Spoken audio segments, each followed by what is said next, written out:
Shalom, shalom, Jerusalem. Peace be to you.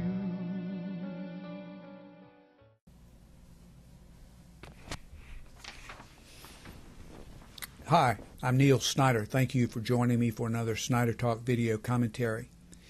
In part 2, I discussed blasphemy and using the Yahweh's name in vain, and I mentioned that the penalty for either of those is death.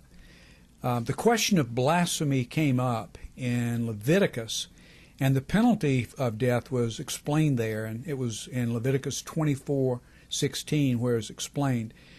Leviticus 24:16 reads this way: Moreover, the one who blasphemes the name of Yahweh shall surely be put to death.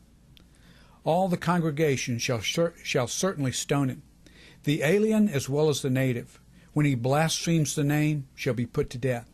That question arose and is dealt with in Leviticus 24:11 through 12.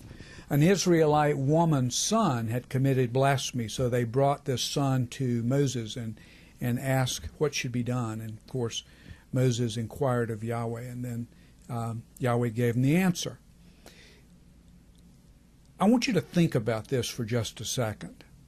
First of all, I think it's horrendous that the name Yahweh has been expunged from the Scriptures, literally removed completely from the Scriptures. Most people don't even recognize that name.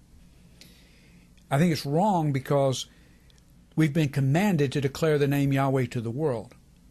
We also know that we have salvation in the name Yahweh. So, taking this name out of the Scriptures is a terrible mistake.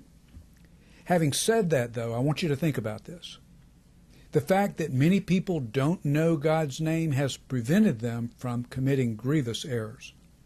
How many times have you heard people use what they thought was the Yahweh's name in vain? They used the word God instead of Yahweh, because most people think either God or Lord is the name of Yahweh, but it's neither of those titles is the name of Yahweh.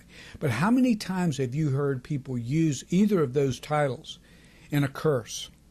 How many times have you heard people use the name Jesus in a curse? They have no idea that his name was never Jesus, but anyway, they still use that name. I remember one time I told a friend of mine, he was more neighbor to me than a friend, that ignorance has kept people from committing some terrible sins. And I had explained to him that God's name is Yahweh. So to show how courageous he was, or stupid, whichever the case may be, I think he was stupid, he started to use Yahweh's name in place of the word God. And I thought to myself, boy, there's some risk associated with telling people about Yahweh's name. That's true, there is. Because some people will mock it, some people will curse it, some people will be themselves and say and do terrible things because now they know the name of God. And they do it to their own detriment. There's nothing you or I can do about that. We've been given a command. What is our command? We're to tell the world who God is by name.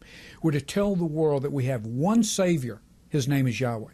We have one Redeemer. His name is Yahweh. We have one God. His name is Yahweh. There are people who are going to abuse that information. That can't stop us from doing our job. And that's the point I want to make in this Snyder Talk video commentary. We have a job to do. We've got to do it, even though there's risk associated with it. The risk is unavoidable. There are people who are going to abuse God's name. You can count on it. They're going to abuse you too, because you know the name and you're telling them. But that goes with the territory.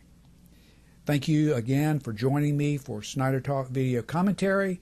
I'll look forward to seeing you again for part 4.